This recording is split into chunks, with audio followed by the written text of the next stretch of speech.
So, hello Afnan, once again a very good morning to you. Welcome to our social science class, जिसमें आज हम लोग political का एक चैप्टर डिस्कस करने चल रहे हैं जिसका नाम है वर्किंग ऑफ इंस्टीट्यूशंस। इसमें हम जानेंगे जो हमारे डेमोक्रेटिक इंस्टीट्यूशन हैं अपनी कंट्री में, जो डेमोक्रेसी को बनाए रखने में अपना महत्वपूर्ण योगदान दे रहे हैं, उन इंस्टीट्यूशन के बारे में पढ़ेंगे कि वो कैसे कैसे काम करते हैं।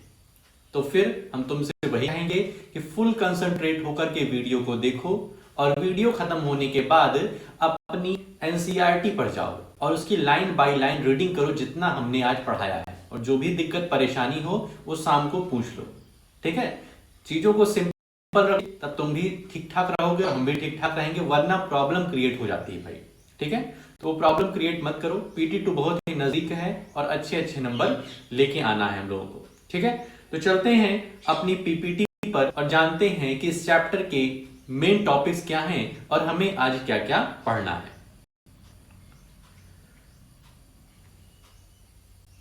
तो इस तरीके से इसको कर दें कुछ नीचे।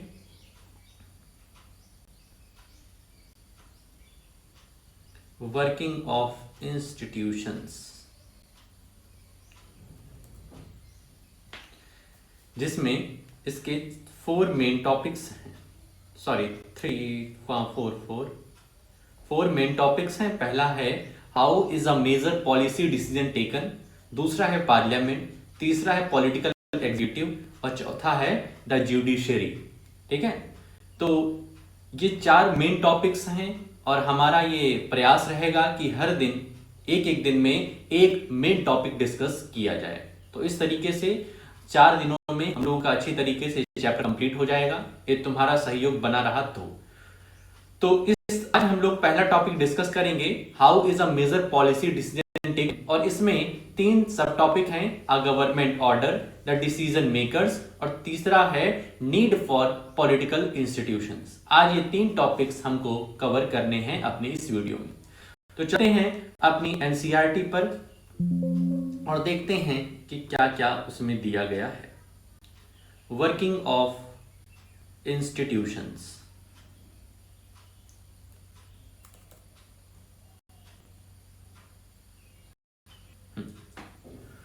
ओवरव्यू।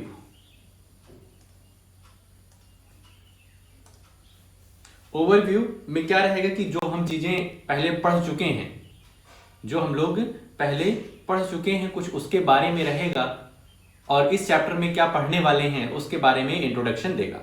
तो दिया है democracy is not just about people electing their rulers. In a democracy the rulers have to follow some rules and procedures, they have to work with and within institutions. कह रहे हैं democracy सिर्फ ये नहीं है कि जिसमें अपने रूलर्स को इलेक्ट करते हैं। डेमोक्रेसी सिर्फ ये नहीं सिंबलाइज करती कि वहां के रहने वाले लोग अपने रूलर्स को इलेक्ट करते हैं, पर डेमोक्रेसी में और भी बहुत सारी चीजें होती हैं, कुछ सर्टेन रूल्स होते हैं, क्राइटेरिया होती हैं जिसके हिसाब से वह देश वो राज्य चलता है। This chapter is about the working of such institutions in a democracy. We try to understand this by looking at the manner in which major decisions are taken and implemented in our country। इस चैप्टर में हम देखने वाले हैं किस तरीके से डेमोक्रेटिक वे में डिसीजन लिया जाता है और डिसीजन इंप्लीमेंट किया जाता है। We also look at how disputes regarding these decisions are resolved. In this process, we come across 3 institutions that play a key role in major decisions: legislature, executive and judiciary। कह रहे हैं इस चैप्टर में हम देखेंगे कि डिसीजन लेने के बाद जो डिस्प्यूट्स अराइज होता है, जो कॉन्फ्लिक्ट अराइज होता है, उसको किस तरीके से डेमोक्रेटिक वे में सॉल्व किया जाता है। तो इसमें हम लोग 3 मेन इंस्टीट्यूशन के बारे में देखेंगे, वो है लेजिस्लेचर, एग्जीक्यूटिव और जुडिशरी। ठीक है, लेजिस्लेचर, एग्जीक्यूटिव, जुडिशरी। लेजिस्लेचर में समझो हमारा ये जो हाउसेज हैं, ठीक है, लोकसभा और राज्यसभा जो है, ये इसमें लेजिस्लेचर में आ जाती है। एग्जीक्यूटिव में हमारे PM एंड इट्स कैबिनेट या फिर CM एंड इट्स कैबिनेट आ जाते हैं, chief minister, prime minister executive में आते हैं। और जुडिशरी वो होती है जिसमें पापा जी काम करते हैं। ठीक है, आपके एडवोकेट मीन्स जुडिशरी में आएगा सुप्रीम कोर्ट, हाई कोर्ट और लोअर, ये सब जुडिशरी में आएगा। तो ये तीन मेन इंस्टीट्यूशंस हमारे डेमोक्रेसी के होते हैं। You have already read something about this institution in earlier classes. कह रहे हैं इन तीनों इंस्टीट्यूशन के बारे में तुम पहले भी बहुत चीजें पढ़ चुके हो। Here we shall quickly summarize those and move on to asking larger questions। कह रहे हैं कुछ चीजें हमको पहले से पता हैं और यदि ये चीजें पता होंगी तभी हम अपने से बड़े बड़े क्वेश्चन कर सकेंगे। In the case of each institution we ask what this institution do। तो भाई साहब लेजिस्लेचर क्या करता है? लेजिस्लेचर जो इंस्टीट्यूशन है वो क्या करता है? एग्जीक्यूटिव इंस्टीट्यूशन है वो क्या करता है? जुडिशरी इंस्टीट्यूशन जो है वो क्या करता है? तो लेजिस्लेचर में क्या होता है? लोकसभा और राज्यसभा में क्या होता है? कानून डिस्कस किया जाता है। जो लॉज, रेगुलेशन, एक्ट आता है उसको डिस्कस किया जाता है। एग्जीक्यूटिव क्या होता है? एग्जीक्यूटिव मींस जो हमारे डिसीजन को, जो भी यहां पर लेजिस्लेचर में जो भी डिसीजन लिया गया है उसको इंप्लीमेंट कराने का काम होता है एग्जीक्यूटिव का। इसका काम होता है एग्जीक्यूटिव, मतलब PM, CM and it's cabinet का। और जुडिशरी काम क्या करती है? अगर उस लॉ को जो नहीं मानते हैं उनको जुडिशरी में लाया जाता है, या फिर इस लॉज में यदि कुछ दिक्कतें हैं, किसी ने इस पर अपील की है कि इसमें हमें दिक्कत हो रही है, तो जुडिशरी में उसका क्या होता है? कॉन्फ्लिक्ट को सॉल्व किया जाता है। तो ये मेनली तीन इंस्टीट्यूशन यही काम करते हैं। How is this institution connected to other institution? ये कैसे एक दूसरे से कनेक्टेड हैं? What makes its functioning more or less democratic? ठीक है, इनके फंक्शन से ये कितने डेमोक्रेटिक हैं, कितने डेमोक्रेटिक नहीं है, ये सब हम लोग जानते हैं कि यहां पर फुल्ली डेमोक्रेसी चलती है। विंस द रेस, जो भी मेजॉरिटी जो भी डिसीजन लेती है वही डिसीजन माना जाता है। The basic objective here is to understand how all these institution together carry on the work of government. Sometimes we compare these with similar institutions in other democracy. In this chapter we take our example from the working of the national level government called central government, union government or just government of India while reading of the government in your state। कह रहे हैं इस चैप्टर में हम लोग government of India, मतलब जो हमारी यूनियन है, जो हमारे केंद्र की सरकार है, सेंट्रल गवर्नमेंट, उसका एग्जाम्पल हम इस चैप्टर में लेने वाले हैं और समझेंगे कि किस तरीके से इंस्टीट्यूशन वर्क करता है। ठीक बात। तो सबसे पहला आ जाता है how is a major policy decision taken. ठीक है, how is a major policy decision taken. तो इसमें पहला सब टॉपिक है अ गवर्नमेंट ऑर्डर। इसमें हम क्या देखेंगे कि किस तरीके से जो महत्वपूर्ण पॉलिसी होती है उसका डिसीजन किस तरीके से लिया जाता है, कौन लेता है, कैसे लेता है, कब लेता है, ये चीजें देख के चलना है। तो पहले में अ गवर्नमेंट ऑर्डर, कि गवर्नमेंट का एक ऑर्डर आता है। इसमें हम लोग ये भी सीखेंगे कि किस तरीके से एक कानून कैसे बनता है, कानून कैसे बनता है, ये भी चीजें हम लोग सीखने चल रहे हैं। तो बहुत ध्यान से देखो गवर्नमेंट का ऑर्डर क्या आता है, देखते हैं। On August 13, 1990 the government of India issued N order, it was called an office memorandum. ठीक है, अगस्त 13, 1990 में एक गवर्नमेंट ऑफ इंडिया का एक ऑर्डर आता है जिसको हम लोग ऑफिस मेमोरेंडम के नाम से जानते हैं। ठीक है, एक समझ लो एक एक्ट की तरीके से है, एक कानून की तरीके से एक क्या कहते हैं, ये एक ड्राफ्ट देते हैं कि ये चीजें आज से लागू होंगी। Like all government orders it had a number and is known by that OM, office memorandum number 36012 3190 established SCT dated 13/8/1990। ठीक है, इस तरीके से ऑफिस मेमोरेंडम लिखा रहता है। देखो यहां पर लिखा हुआ है, the joint secretary and officer in the department of personnel and training in the ministry of personnel public grievances and pensions signed the order. ठीक है, तो किसने इस ऑर्डर पे साइन किया है? तो यहां पर लिखा हुआ है द ज्वाइंट सेक्रेटरी जो कि कहां का ऑफिसर है, department of personnel and training in the ministry of personnel public grievances. मतलब इस मिनिस्ट्री में पर्सनल पब्लिक ग्रीवांसेस और ट्रेनिंग क्या, जो वहां पर ज्वाइंट सेक्रेटरी है वो इस पर क्या करता है, साइन करता है। It was quite short, बेयरली 1 page. ये लगभग और सिर्फ एक पेज का सर्कुलर था, ठीक है, एक पेज का सर्कुलर था। It looked like any ordinary circular और notice that you may have seen in school. कह रहे हैं ये जिस तरीके से स्कूल की नोटिसेस निकलती हैं कि भाई साहब ये अपना PT2 जो है वो दिसंबर के फर्स्ट वीक में स्टार्ट हो जाएगा, इस तरीके करके जो नोटिस निकलती है उसी तरीके से ये मेमोरेंडम, ऑफिस मेमोरेंडम निकला था। The government issues hundreds of orders every day on hundreds of कहाँ गया, the government issues 100 of order every day on different matters but this one was very important and became a source of controversy for several years. कह रहे हैं ये जो office memorandum था ये देखने में तो सिंपल सर्कुलर लग रहा था, जो कि गवर्नमेंट ऑफ इंडिया जो है वो एक दिन में लगभग हंड्रेड्स सर्कुलर इस तरीके से लाती है, लेकिन ये जो है बहुत ही इंपॉर्टेंट था और ये बहुत दिनों तक सोर्स ऑफ कंट्रोवर्सी रहा है। मतलब कि विवादास्पद रहा है, इसमें काफी डिबेटेबल इशू थे, विवाद हुआ इसमें। Let us see how the decision was taken and what happened later. अब हम यहां पर देखने चल रहे हैं कि किस तरीके से डिसीजन लिया गया और फिर क्या हुआ, किस तरीके से डिस्प्यूट हुआ और डिस्प्यूट एराइज हुआ तो उसको सॉल्व करने वाली इंस्टीट्यूशन क्या थी। तो ये पूरा का पूरा मेमोरेंडम दिया हुआ है, इसको पढ़ लेना। This order announced a major policy decision. It said, अब इस जो ऑफिस मेमोरेंडम था इसमें क्या था, it said that 27% of the vacancies in civil post and services under the government of India are reserved for the socially and educationally backward classes SEBC।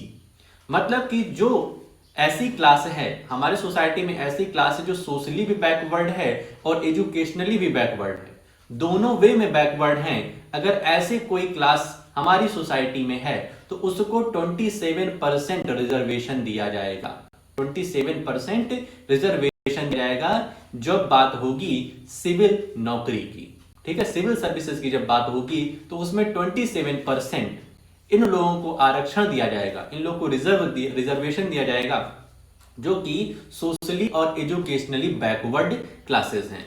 SEBC is another name for all those people who belong to caste that are considered backward by the government.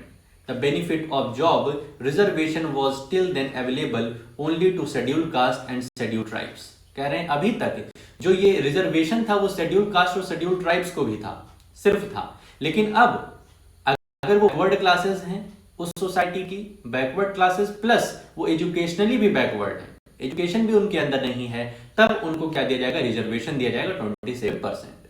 Now a new third category called SEBC, socially and educationally backward classes was introduced.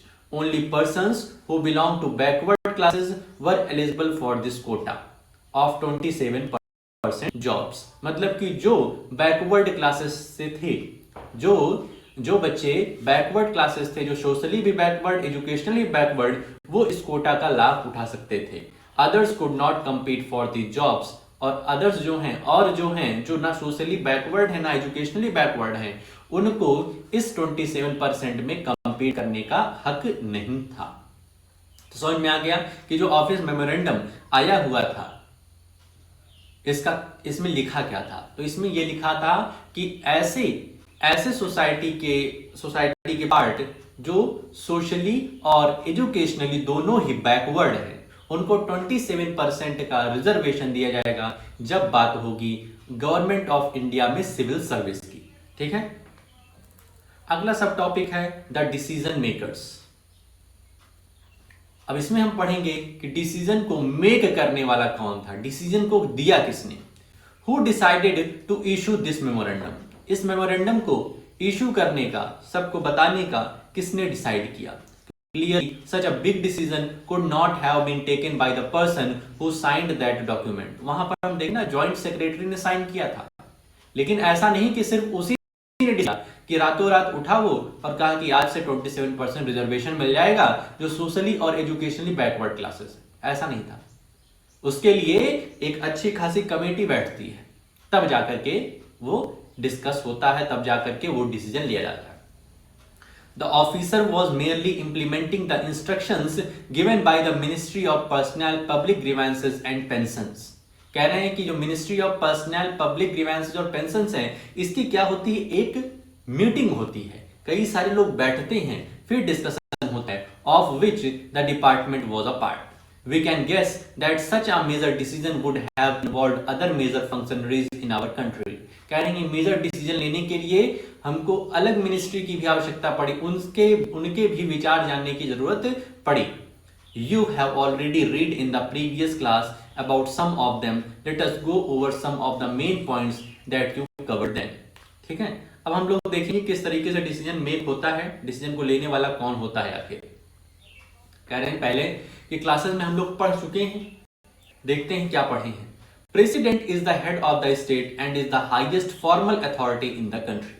कह रहे हैं president जो है वो head of the state होता है, ठीक है, हेड ऑफ द कंट्री. लेकिन बहुत ही गजब की बात है कि प्रेसिडेंट नॉमिनल हेड होता है, नाम मात्र का मुखिया होता है, ठीक है.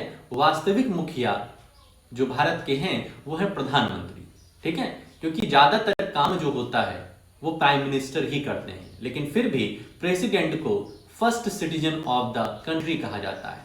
देश का प्रथम नागरिक अपने यहाँ राष्ट्रपति को कहा जाता है, लेकिन अपने मन दिमाग में रखना कि ये सिर्फ और सिर्फ नॉमिनल हेड हैं, नाम मात्र के मुखिया होते हैं.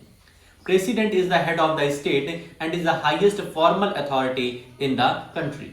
Prime minister is the head of the government. ये गवर्नमेंट के हेड होते हैं and actually exercises all governmental powers. He takes most of the decision in the cabinets.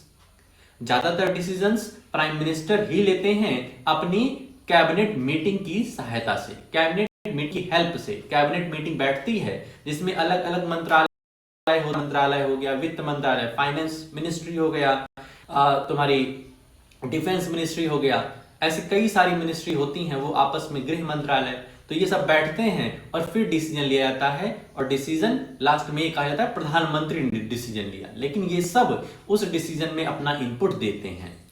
Parliament consist of the president and 2 houses. ठीक है, तो president, prime minister और तीसरा होता है parliament.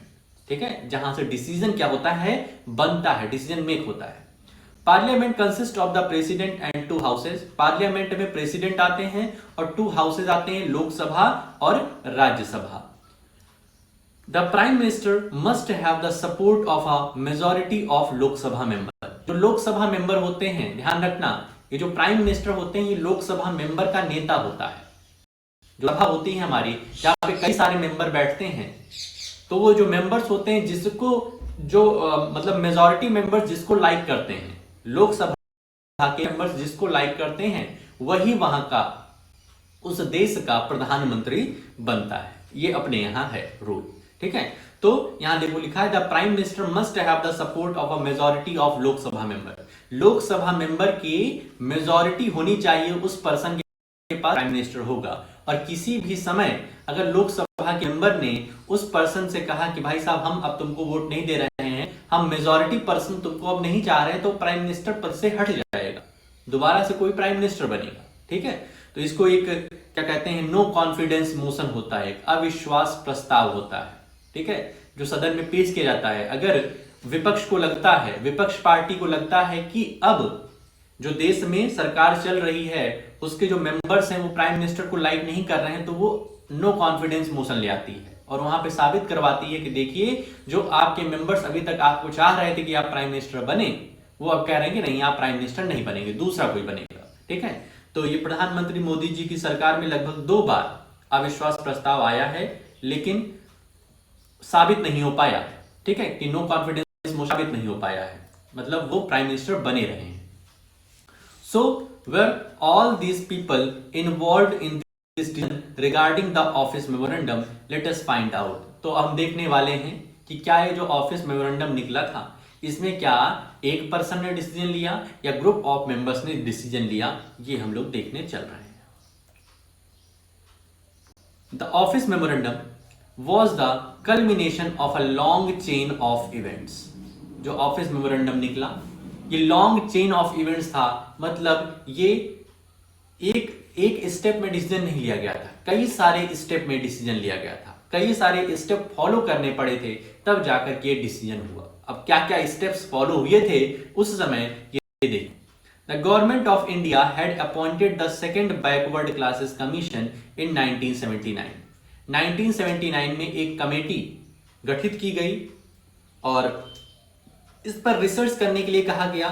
Second backward classes commission इसका नाम था, इस कमेटी का second backward classes commission. It was headed by BP Mandal और इसके जो हेड थे, इस कमीशन के जो हेड थे, सेकेंड बैकवर्ड क्लासेस कमीशन के जो हेड थे वो थे BP Mandal. Hence it was popularly called the Mandal commission और इस कमीशन का नाम है मंडल कमीशन। ध्यान रखना, पूछा जाता है कि सेकेंड बैकवर्ड क्लासेस कमीशन जो आई थी जिसमें social and educational backward classes को 27% रिजर्वेशन दिया गया, वो किस कमीशन के तहत हुआ था? तो मंडल commission. It was asked to determine the criteria to identify the social and educationally backward classes in India and recommend steps to be taken for their advancement। तो इनसे कहा गया था, बीपी मंडल की कमेटी से कहा गया था कि आपको क्या काम करना है, क्राइटेरिया ढूंढना है कि इनको किस तरीके से हम आरक्षण दें और किस तरीके से हम पहचाने कि कौन person social educationally backward class का है, कैसे ये हम पहचानेंगे। तो ये बीपी मंडल का काम था, इन्होंने क्राइटेरिया दिया। The commission gave its report इन 1980, मतलब 1979 में इनको काम सौंपा गया और 1981 साल में इन्होंने अपना काम करके दे दिया। एंड मेड मेनी रिकमेंडेशन, और बहुत सारे उसमें अपना रिकमेंडेशन दिया, प्रस्ताव दिया, सुझाव दिया।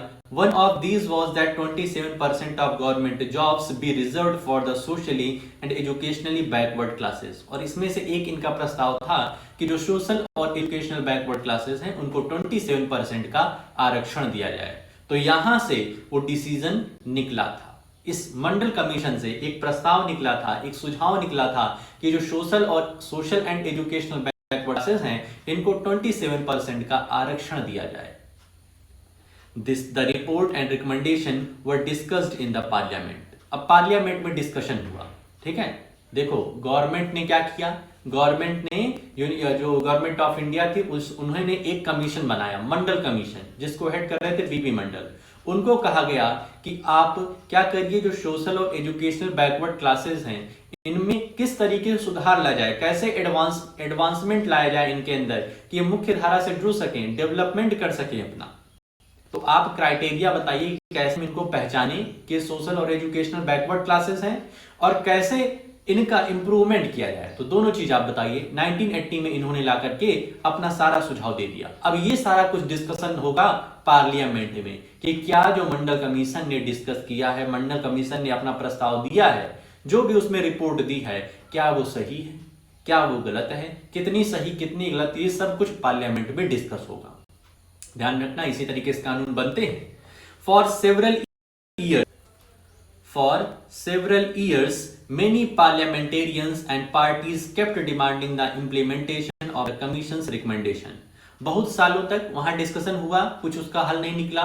बहुत सालों तक जो अलग अलग नेता हैं, अलग अलग पार्टियां हैं, वो सरकार से कहती रही कि आप इसे इंप्लीमेंट करिए। जो भी मंडल कमीशन का ये रिकमेंडेशन आया है 21% रिजर्वेशन वाला, उसको आप क्या करिए, फॉलो कराइए, इंप्लीमेंट कराइए, लेकिन हुआ नहीं। Then came the Lok Sabha election in 1989। अब 1989 लोकसभा का इलेक्शन हुआ। लोकसभा का इलेक्शन मतलब ये समझ जाएगा क्योंकि प्राइम मिनिस्टर का इलेक्शन होना है। जैसे अभी 2024 में लोकसभा इलेक्शन होना है, मतलब प्राइम मिनिस्टर का इलेक्शन होना है। तो 1989 में जब लोकसभा का इलेक्शन हुआ, in its election manifesto the Janata Dal promised that if voted to power it would implement the Mandal commission report. Janata Dal ने कहा कि अगर हम चुनाव जीत जाते हैं, अगर चुनाव होने वाला 1989 में, अगर हम चुनाव जीत जाते हैं तो मंडल कमीशन जो कहा था, जो भी रिकमेंडेशन दिया था, उसको हम इंप्लीमेंट कर देंगे। The Janata Dal did form the government after this election. और ये जो मंडल कमीशन लोगों को बहुत अच्छा लग रहा था, तो जब इन्होंने अपने मैनिफेस्टो में, घोषणा पत्र में ये लिखा, तो सब लोग इसकी तरफ चले गए और इनको जिता दिए। It's leader VP Singh became the prime minister. Several developments टूक प्लेस आफ्टर दैट। तो वीपी सिंह इसके लीडर थे, मतलब ये प्राइम मिनिस्टर बने, और इन्होंने कई सारे डेवलपमेंट इस एरिया में किए। क्या क्या हुआ देखते हैं। The president of India in his address to the parliament announce the intention of the government to implement the recommendation of the Mandal commission. ध्यान रखो, जब नई सरकार बनती है तो प्रेसिडेंट क्या करते हैं, दोनों हाउसेस को क्या करते हैं, वो करते हैं, संबोधित करते हैं।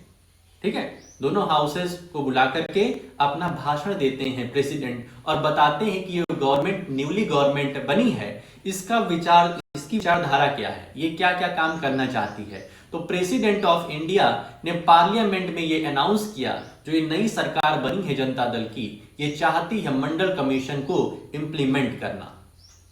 और जो भी उसने अपने रिकमेंडेशन दिए थे, जो भी उसने अपने रिकमेंडेशन दिए थे, उसको इंप्लीमेंट करने का इनका विचार है। ठीक है, तो ये प्रेसिडेंट करते हैं भाई साहब। जैसे ही नई सरकार बनती है, प्रेसिडेंट पार्लियामेंट, दोनों लोकसभा और राज्यसभा को बुला करके क्या करते हैं, अनाउंसमेंट करते हैं कि आखिर ये नई सरकार चाहती क्या है। On 6 August 1990, the Union Cabinet took a formal decision to implement the recommendation. 1990 में 6 अगस्त 1990 में ये डिस्कस हो जाता है, एक कैबिनेट मीटिंग होती है। कैबिनेट मतलब जान लो कि ग्रुप ऑफ मिनिस्टर्स होते हैं, जिसमें डिस्कशन होता है, और फिर इसके रिकमेंडेशन को, मंडल कमीशन के रिकमेंडेशन को इंप्लीमेंट कर दिया जाता है। Next day prime minister VP Singh inform the parliament about this decision through a statement in both the house of parliament. फिर क्या होता है कि वीपी सिंह क्या करते हैं, अगले दिन पार्लियामेंट में जाकर के ये कहते हैं कि भाई साहब बात ऐसी है कि ये जो डिसीजन, जो ये हमारा, जो मंडल कमीशन ने अपना रिकमेंडेशन दिया था, मंडल कमीशन ने रिकमेंड किया था, उसको हमने इंप्लीमेंट कर दिया है। आज से वो एक एक्ट के रूप में रहेगा। The decision of the cabinet was sent to the department of personnel and training. The senior officers of the department drafted an order in line with the cabinet decision and took the minister's approval. अब ये decision जाता है किसके पास, department of personnel and training, जिसने उस पर sign किया था। ध्यान रखना, जिसने उस पर साइन किया था। ठीक है, तो ये उनके पास जाता है कि आप इस पर साइन कर दीजिए, और आज से ये क्या रहेगा, एक ऑर्डर के रूप में माना जाएगा। ठीक है, तो इस तरीके से होता है कोई भी decision. An officer signed the order on behalf of the union government. This was how office memorandum number 36012 31/90 was born on 13 अगस्त 1990। 13 अगस्त 1990 में इस तरीके से जो वो ज्वाइंट सेक्रेटरी क्या करता है, साइन करता है, वो गवर्नमेंट ऑफ इंडिया के बिहाफ में साइन करता है।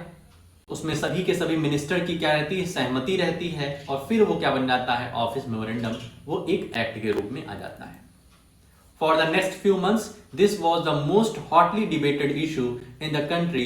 Newspaper and magazines were full of different views and opinions on this issue. कई दिनों तक ये डिबेटेबल इशू रहता है, क्या ये सरकार का कदम सही था, गलत था। जिस तरीके से न्यूज चैनल वाले 4-5 प्रवक्ता को बैठाते हैं ना, अलग अलग पार्टियों के, और उनके बीच में बहस होती रहती है, तो इस तरीके से कई दिनों तक चलता रहा।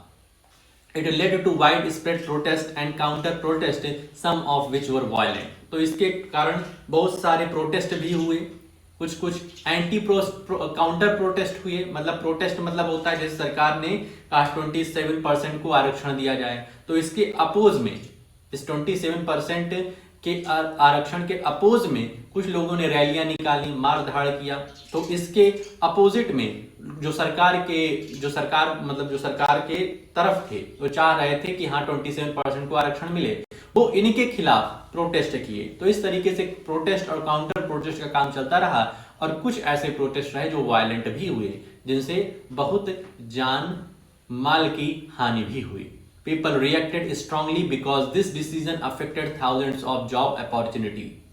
इस कारण से thousands of लोगों की नौकरियां जाने की नौबत आ गई। क्यों भाई 27% को आरक्षण मिल जाएगा, जो आरक्षण से बाहर है उनके लिए दिक्कत बनेगी, उनकी अपॉर्चुनिटी कम हो जाएगी।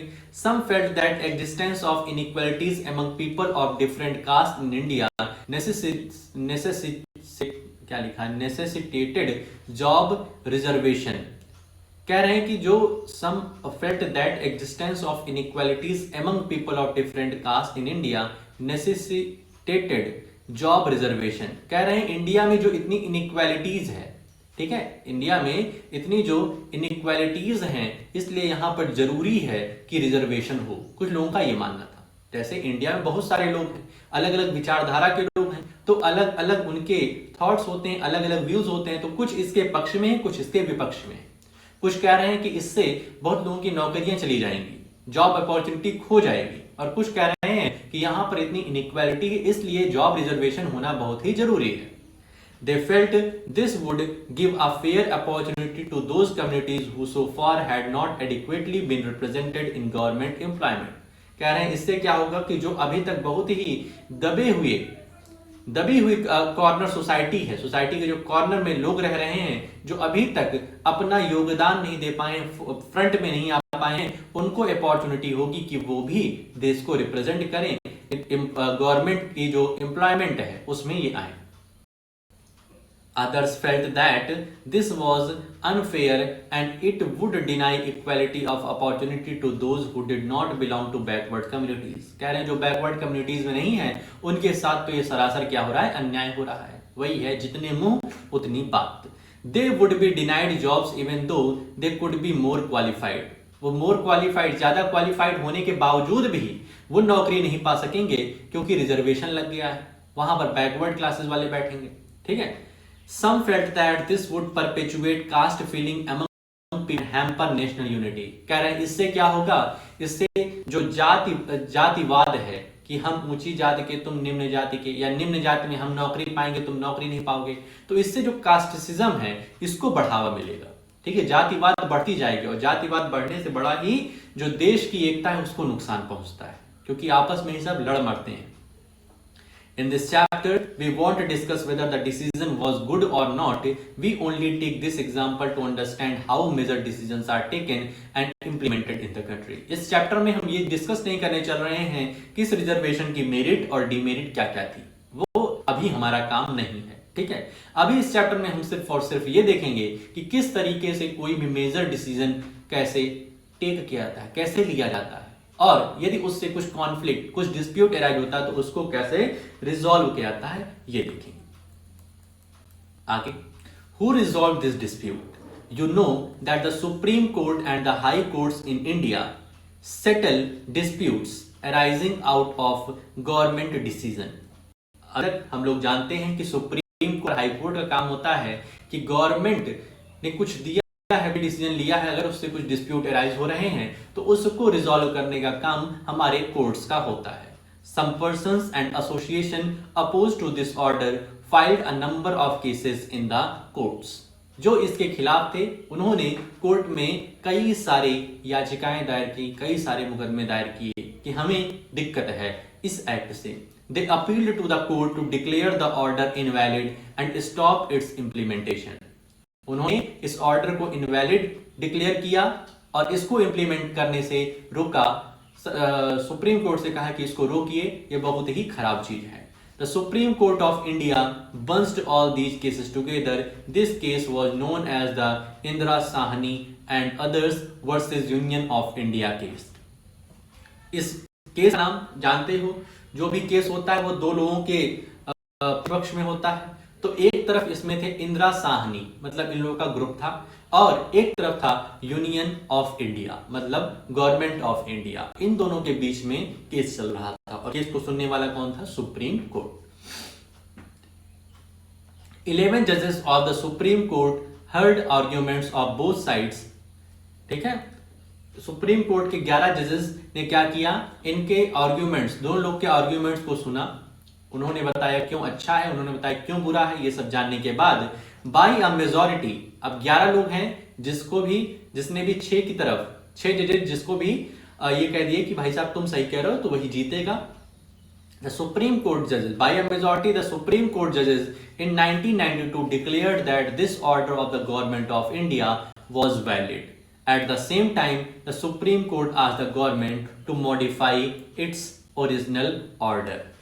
तो इस तरीके से क्या हुआ कि 11 में से मेजॉरिटी जजेस जो थे उन्होंने कहा कि गवर्नमेंट की जो सोच है वो बिल्कुल सही है, वो इन लोगों का भला करना चाह रही, इस वजह से 27% रिजर्वेशन लेके आई है, तो ये सही है, इंदिरा साहनी जी आप गलत हैं।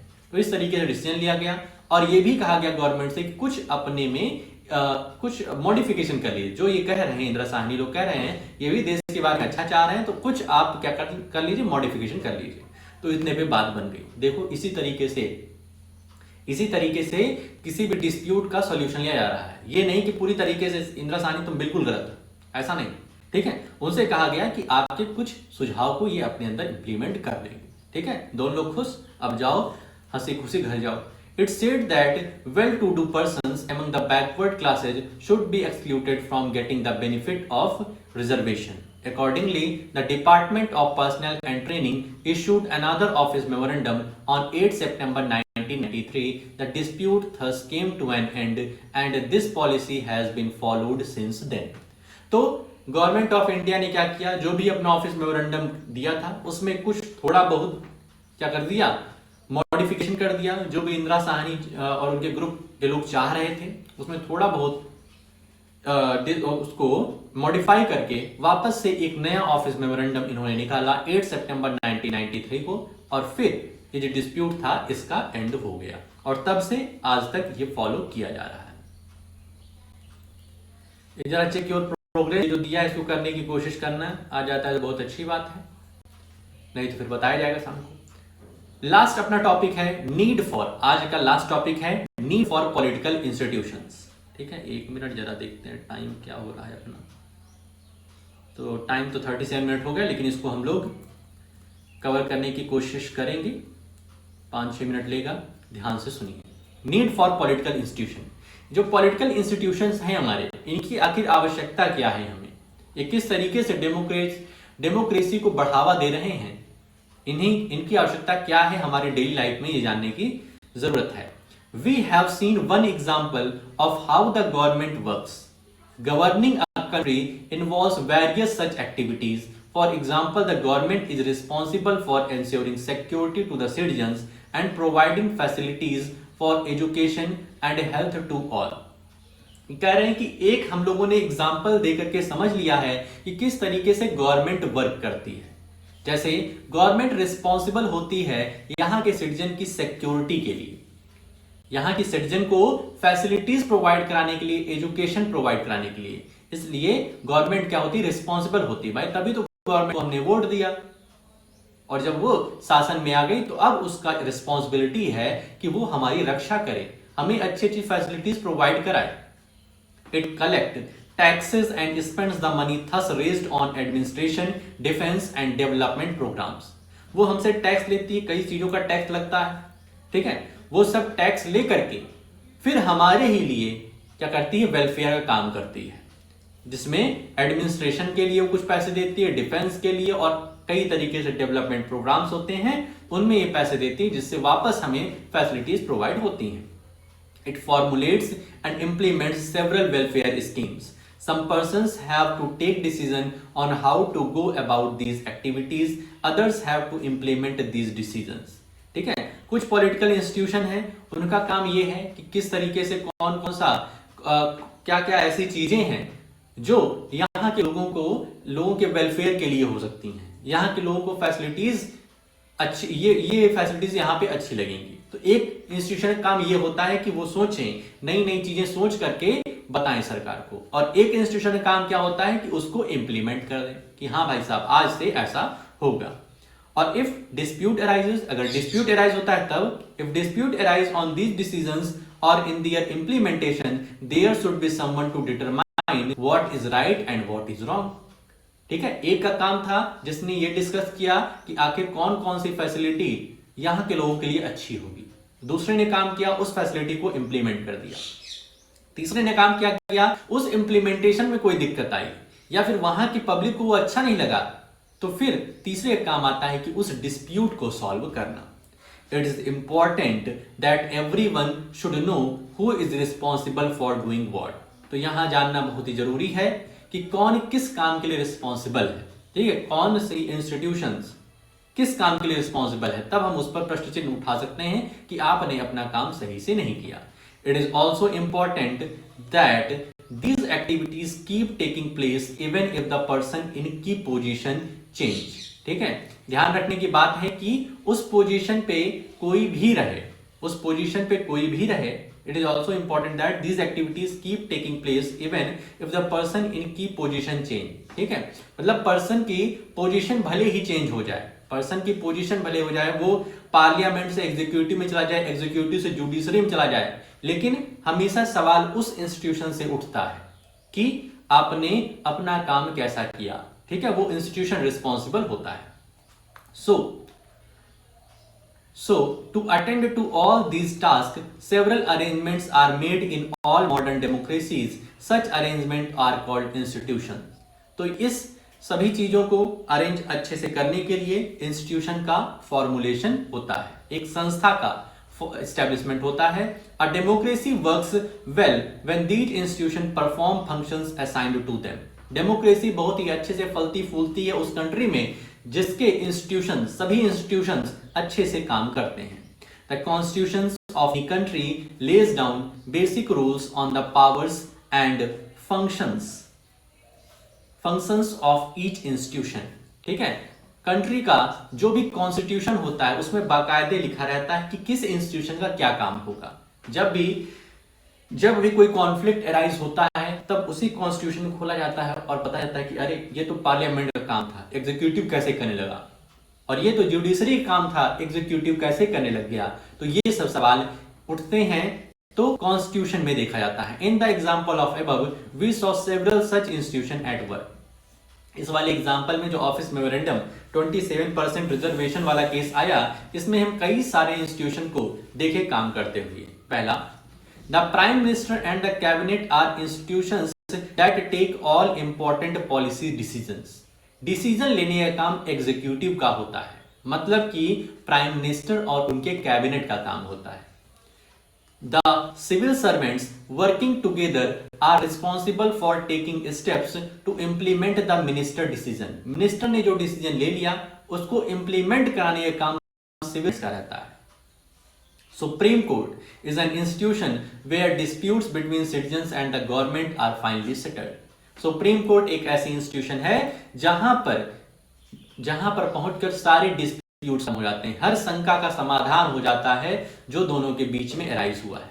Can you think of some other institutions in this example, what is their role. क्या तुम कुछ और भी इंस्टीट्यूशंस के बारे में सोच सकते हो जो यहां पर काम किया है। तो भाई साहब सोचिए, working with institution is not easy. Institutions involve rules and regulation. This can bind the hands of leaders। ठीक है, कह रहे हैं इंस्टीट्यूशन में काम करना इतना आसान नहीं होता है।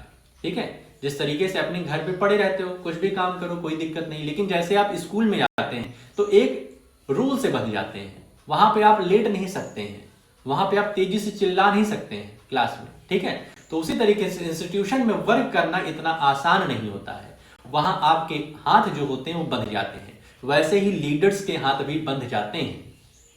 Institutions involve meetings, committees and routines. Institutions में मीटिंग्स होती है, ठीक है, एक कुछ अंतराल होता है, कुछ इंटरवल होता है, उसमें मीटिंग्स होती है, कमेटीज बैठती है, रूटीन्स इनका कुछ होता है। This often leads to delays and complications, therefore dealing with institution can be frustrating. तो कभी कभी इसमें बहुत ही डिले होता है, तारीख पे तारीख दी जाती है, आज नहीं कल, कल नहीं परसों, तो ये बहुत ही फ्रस्ट्रेटिंग काम भी होता है। ठीक है, क्योंकि इसमें ग्रुप ऑफ मेंबर्स डिस्कशन करते हैं, ठीक है, कई सारे लोग मिलकर के डिस्कशन करते हैं, तो इसमें बहुत ही कॉम्प्लिकेशंस भी होती हैं। ठीक है, ऐसा नहीं कि बहुत आसान होता है। जब डिसीजन एक पर्सन ले तब तो चीजें आसान है, लेकिन डिसीजन लेने वाले कई पर्सन हैं तब वहां पर काम नहीं हो पाता है, अक्सर देखा जाता है। One might feel that it is much better to have one person take all decisions without any rules, procedures and meetings। मन में ये आ सकता है कि अगर यहाँ पर डिसीजन लेने वाला सिर्फ एक हो तब हमारे देश कितनी जल्दी से डेवलपमेंट कर जाए। लेकिन बस बात वही है कि जब भी किसी को राजा बनाया जाएगा, पूरी की पूरी पावर एक हाथ में रहेगी, तो ये ज्यादातर चांसेस हैं कि वो सिर्फ और सिर्फ अपना फायदा चाहेगा। क्योंकि जो इंसानों की प्रवृत्ति है वो पहले क्या होती है, अपना फायदा देखना। ठीक है, तो यदि पूरी की पूरी पावर एक हाथ में सेंट्रलाइज कर दी जाएगी तब ज्यादातर चांसेस यही हैं कि वो अपना फायदा देखेगा, कंट्री का नहीं।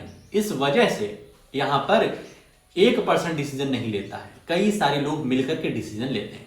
But that is not the spirit of democracy. ये डेमोक्रेसी की स्पिरिट नहीं है कि एक पर्सन डिसीजन ले। Some of the delays and complication introduced by institutions are very useful. They provide an opportunity for a wider set of people to be consulted in any decisions. Institutions make it difficult to have a good decision taken very quickly. तो कह रहे हैं कि इस तरीके से ये democracy की स्पिरिट नहीं है कि कोई एक पर्सन ही डिसीजन ले। तो इसलिए बहुत जरूरी है कि डिले हो जाने दो, कॉम्प्लिकेशन हो रहा है हो जाने दो, लेकिन जब कई सारे लोग बैठेंगे तो कई सारे लोगों के विचार आएंगे और तब उसमें से एक अच्छा विचार अपने देश के लिए चुना जाएगा। But they also make it equally difficult to rush through a bad decision. That is why democratic government insist on institutions. तो कह रहे हैं कि कभी कभी क्या होता है कि जो डिसीजन होते हैं इनको लेने में बहुत ही देरी लग जाती है। ठीक है, लेकिन देरी हो जाए भले, लेकिन कोई भी दौड़ भाग में डिसीजन ना लिया जाए। जल्दबाजी में जो डिसीजन लिया जाएगा वो गलत होगा। तो इसलिए आराम से सोच के समझ करके डिसीजन लिया जाए, क्योंकि देश बहुत बड़ा है और देश बहुत ही जरूरी है। कोई भी जल्दबाजी में लिया हुआ डिसीजन पूरे देश को नुकसान पहुंचा सकता है। इसलिए हमारे देश में इंस्टीट्यूशन होना बहुत ही जरूरी है। तो इस तरीके से आज हम लोगों ने अपना पहला टॉपिक जो है वो हमने पढ़ा।